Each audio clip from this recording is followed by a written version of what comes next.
गिरौद वाले बाबा तोर महिमा हवै महान। मोर पत्नी पूजा लहरेक बचाएगा तैहा जान। गिरौद वाले बाबा तोर महिमा हवै महान। मोर पत्नी पूजा लहरेक बचाएगा तैहा जान। मोर पत्नी पूजा लहरेक बचाएगा तैहा जान।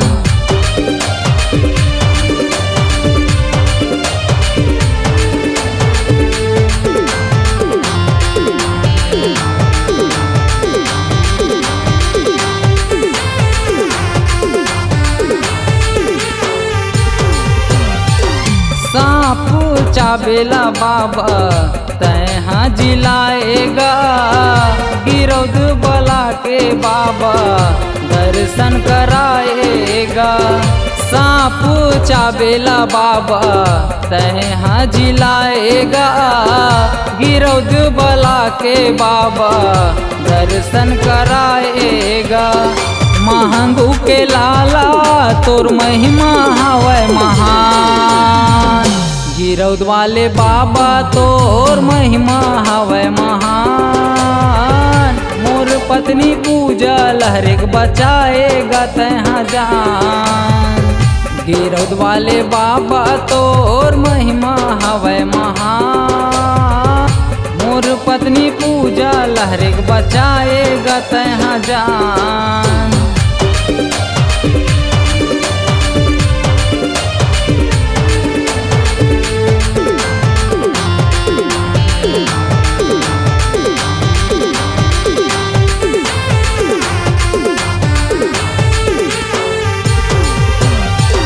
अमरौतीन के लाला कहाए महंगू के दुलारा गा।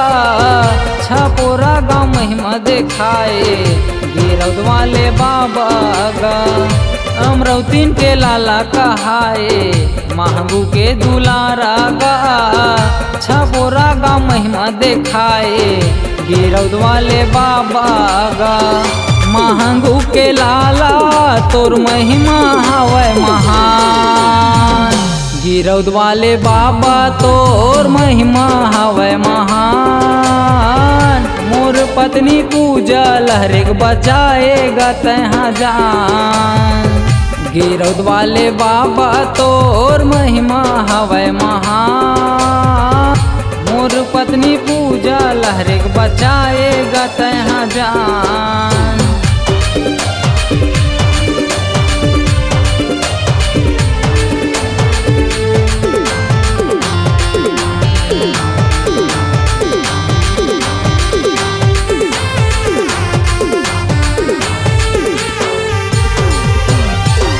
गलती हो ही माफी देबे नहीं जानो भक्ति गा। तोला धन भुलावा बाबा ऐसन देबे शक्ति गा। गलती हो ही माफी देबे नहीं जानो भक्ति गा। तोला धन भुलावा बाबा ऐसन देबे शक्ति गा। महंगू के लाला तोर महिमा हवै महान। गिरौद वाले बाबा तोर महिमा हवै महान। मोर पत्नी पूजा लहरेक बचाएगा तैहा जान।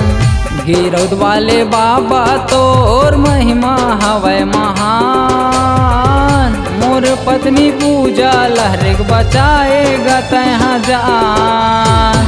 मोर पत्नी पूजा लहरेक बचाएगा तैहा जान। मोर पत्नी पूजा लहरेक बचाएगा तैहा जान। मोर पत्नी पूजा लहरेक बचाएगा तैहा जान।